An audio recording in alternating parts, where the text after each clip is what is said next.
Last call, Carter. Move it or stay behind. The sergeant barked, his clipboard slamming shut with a crack that cut through the C-131's engines roaring to life, a guttural growl that shook the icy tarmac under my boots. My name's Johnny Carter, and on January 15th, 1968, I stood at the edge of Fort Dix, staring into the open maw of that gray metal beast of a plane, my duffel bag digging into my shoulder like a claw, my heart hammering so hard I thought it'd leap out and sprint back to Ohio. After months of mud, bullets, and Hayes' screams forging me into something I barely knew, this was the line. Step onto that ramp, and America would fade behind me, home slipping away as Vietnam loomed ahead, a shadow I couldn't outrun. September's rifle range had been the first cut, carving me open with its noise and dirt, but Fort Dix didn't stop there. It kept slicing month after month till I was something new, something harder. October rolled in cold, the air sharp with frost, and they marched us out at night. Miles through the dark, boots crunching frozen grass, breath puffing white under starless skies. My M14 hung heavy on my shoulder, the strap chafing through my jacket, and Hayes haunted us, his voice a whip in the wind. Keep moving, ladies, or you're dead meat. We'd stumble, packs dragging us down, the cold biting my fingers till they numbed, but I learned to push through, eyes locked on Tommy's red hair ahead, a beacon in the black. Grenade drills came next, late October, the ground hard under my knees as they dropped those green eggs into my hands, cold, heavy, the pins slick with sweat. Pull and throw, Carter. Don't blow yourself up. Hayes barked, and I did, my heart in my throat, the pin popping free with a faint click. I hurled it, ducked behind a sandbag, and the blast hit, a deep boom that shook the earth, dirt raining on my helmet, the smell of burnt powder sharp in my nose. Tommy hooped beside me, tossing his own, like 4th of July, huh? And I grinned, shaky, the memory of Ohio fireworks flashing, red and gold over the fields, merry and clapping beside me. But this wasn't a celebration. This was war prep, and every throw sank that truth deeper. November turned brutal, bayonet drills in the gray dawn, the sun weak and pale, breath fogging as we stabbed straw dummies till my arms screamed. The blade glinted cold steel on my rifle's end, and I drove it in, hate bursting, Hayes pacing, stick it like you mean it, Carter, or it's sticking you. Tommy laughed, his dummy shredded. Think of it as a hog back home, Johnny, and I tried, picturing Dad's barn, the pigs snorting, but the weight of it, killing, not slaughtering, settled heavy.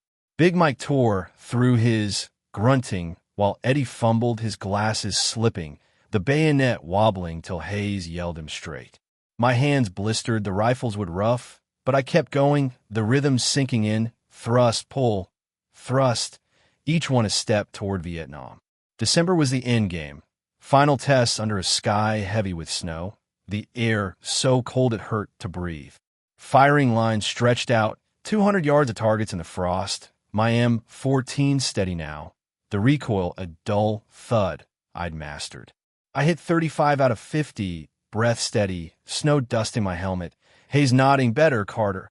Obstacle courses followed, ropes burning my palms, walls scraping my knees, mud freezing to my boots, and then the gas chamber, masks tight, eyes streaming as the smoke clawed my throat. Breathe it, ladies, Hayes shouted, and I did, coughing, tasting acid, till we stumbled out, spitting into the snow. By January, I wasn't Johnny from Ohio anymore. I was Private Carter, dog tags clinking, a soldier shaped by Fort Dix's grind, ready or not for what waited. Barracks 12 held us through it, a creaky shell of wood and iron, the air thick with cigarette smoke and sweat.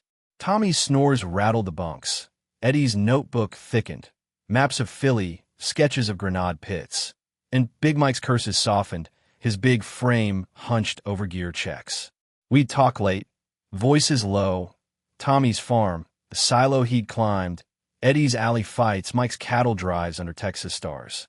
I'd tell them about Ohio, Mom's apple pie, the crust flaky and warm, Dad's tractor rumbling, Marion's laugh as we raced through cornfields, and they'd listen quiet like it was their home too.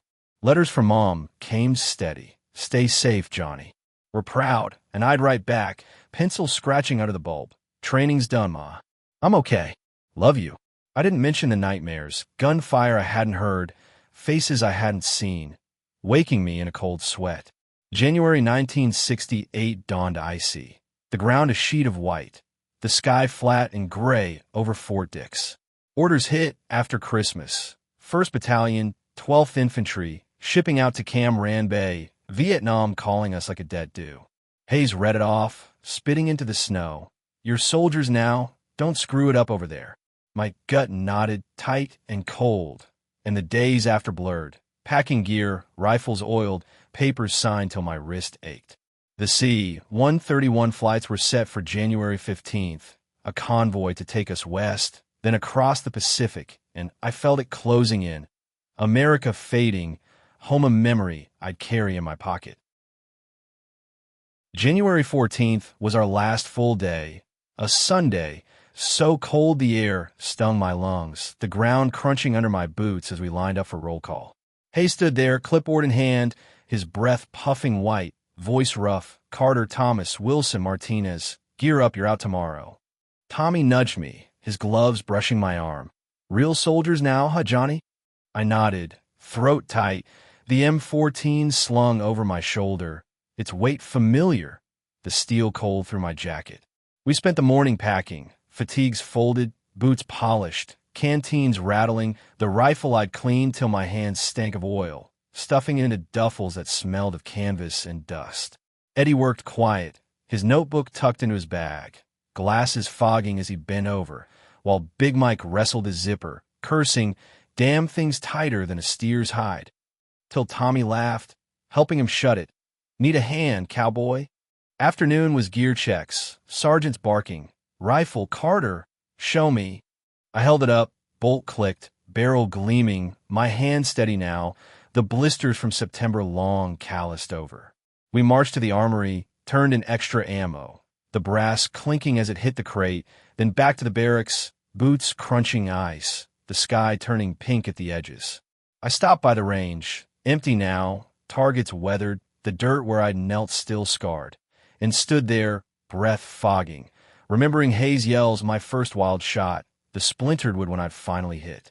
It felt like years, not months, and I wondered who I'd been before. Johnny tossing a ball, not this guy with a rifle and orders to war. That night, sleep wouldn't come. Barracks 12 buzzed, guys talking low, some praying, rosaries clicking, others staring at the ceiling like me, the bulb flickering overhead, throwing shadows on the walls. I pulled out Mom's last letter, unfolded it slow, the paper soft and creased. Come home safe, Johnny. We'll be waiting, and traced her words, the ink smudged where she'd pressed hard. Tommy lit a cigarette, the match flaring, and passed it over, smoke curling between us. What you thinking, Johnny? He asked, voice soft, and I exhaled, gray wisps rising. Home. Mom. Mary Ann. You. He shrugged, staring at the embers, saying, my sister, Pa. The farm. We sat quiet, the smoke sharp. Then he said, we'll be back. Heroes, right? I nodded, wanting to believe it, but the knot in my gut tightened. Vietnam's shadow dark over every breath. Eddie sat up, scribbling in his notebook, the pencil scratching loud in the hush. You still mapping specs? I asked, and he nodded, showing me Philly streets, a sketch of the C-131, tiny XS for seats. Keeps me steady, he said, glasses glinting, and I smiled, glad he had that. Big Mike rolled over, grunting, y'all shut up. I'm trying to sleep before they ship us to hell. Tommy chuckled, hell's got nothing on Hayes, Mike, and we laughed low, the sound fading into the night. I lay back, eyes on the bunk slats, Tommy's snores starting slow, and pictured home. Mom at the stove, Dad in the barn, Marian's hair catching the sun. It felt so far, like a dream I'd lose if I closed my eyes too long. Morning hit fast, reveille at 0400, the bugle sharp in the dark, my boots thumping the floor before I woke fully. We dressed quick, fatigue stiff with cold, breath fogging as we laced up, and hauled our gear outside, the sky black, stars faint over the barracks. Trucks rumbled up, engines growling, exhaust thick and bitter, and we loaded in, duffels thumping the metal floor. rifles clattering against seats. The ride to the airstrip was short, Fort Dix sliding past, barracks dark, fences glinting, the water tower a shadow against the dawn. And I watched it go, my breath fogging the window, a hollow ache spreading in my chest. This place had torn me apart, put me back together, and now I was leaving it, leaving everything, for a war I couldn't yet see. The airstrip was a madhouse, planes lined up, C-131 squat and gray, their props spinning, a roar that rattled my bones and drowned the shouts. Floodlights cut the dark, casting long shadows, and sergeants yelled over the noise. "First Battalion, this way. Move it, move it." I climbed out of the truck, duffel heavy on my shoulder, boots crunching ice, the cold biting through my gloves, my fingers stiff. Tommy stayed close, his red hair bright under the lights. Eddie behind, glasses fogged. Big Mike towering over us, his face hard, jaw clenched. We lined up, names barked off. Carter, John R. Present. My voice hoarse, the clipboard sergeant nodding, and shuffled toward the plane, a hulking beast of metal. It's ramped down, open like a mouth ready to swallow us whole. I stopped at the ramp's edge, breath puffing white, and turned back, my eyes tracing Fort Dix one last time. The barracks a dark sprawl, the range where I'd fired my first shot, the dirt where Hayes had screamed me into a soldier. Beyond it, I saw Ohio, Mom waving from the porch, her apron dusted with flour. Dad in the barn, oil on his hands, merry and running through the fields, her laugh on the wind. And my throat closed, a lump I couldn't choke down, my eyes stinging in the cold. "Last call, Carter, move it." The sergeant snapped, his voice sharp over the engines, and I nodded, stepping up, the ramp cold and slick under my boots, the plane's belly dark, the air thick with fuel and metal. Inside, it was tight. Rows of canvas seats, webbing sagging, gear stacked high along the walls, the floor vibrating under my feet. I found a spot by a window, Tommy sliding in beside me, Eddie and Mike across, their duffels thumping down. The seats were hard, the straps rough as I buckled in, digging into my chest, the cold seeping through my jacket. Guys piled in, voices low, some joking, others silent, the plane filling with the smell of sweat and wool. I pressed my face to the glass, the window icy against my cheek, and watched, the airstrip alive with movement, trucks pulling away, Fort Dix's lights shrinking as the dawn crept in, a thin pink line on the horizon. The engines revved harder, a deep growl that shook my teeth, and the C-131 lurched, taxiing slow, the tarmac sliding past, ice glinting under the lights. I kept my eyes on it. Fort Dix fading, the barracks blurring, America slipping away as we rolled faster, the props a deafening whine. The wheels lifted, a jolt that sank my stomach, and we were up, climbing into the gray sky, the ground tilting below, fields, roads, a patchwork of home shrinking fast. I watched till clouds swallowed it, white and thick, and there was nothing left but the drone of the engines, the glass fogging under my breath. "Goodbye," I whispered, too low to hear, my hands clenched, nails biting my palms, the ache in my chest sharp as a blade. The C-131 wasn't made for comfort, seats hard as boards, air cold and stale, the noise a constant hammer in my ears, vibrating through my skull. Hours stretched, the plane droning west, the window showing nothing but clouds, then ocean, a blue so deep it hurt to look at. Tommy slept, his head lolling against my shoulder, his snores lost in the engine's roar. Eddie scribbled in his notebook, pencil scratching, his glasses slipping as he hunched over. Big Mike stared ahead, jaw tight, hands gripping his knees, the knuckles white under his gloves. I watched the glass, my breath fogging it, the world outside a blank slate, my mind drifting back. Mom's kitchen, coffee brewing, Dad's barn, hate dust in the air, Marian's voice calling me across the fields. They were sharp, those memories, cutting deeper with every mile, fading as Vietnam grew real, a place I'd land, a war I'd fight. First stop was California, Travis Air Force Base, late afternoon, the plane jolting down, tarmac hot under the wheels. We piled out, stiff and sore, The air warm, smelling of jet fuel and salt. A quick stretch, a smoke, Tommy lighting up, passing it over. Better than Fort Dix, huh? Then back in, engines roaring again, west of Hawaii. Oahu hit at night. The runway lit, palm trees swaying in the dark, the air thick and humid as we refueled. No time to linger. Guam came next, dawn breaking over the Pacific, the island a green speck below, the plane rattling as we landed, then took off again, the cycle endless. Load, fly, land, repeat.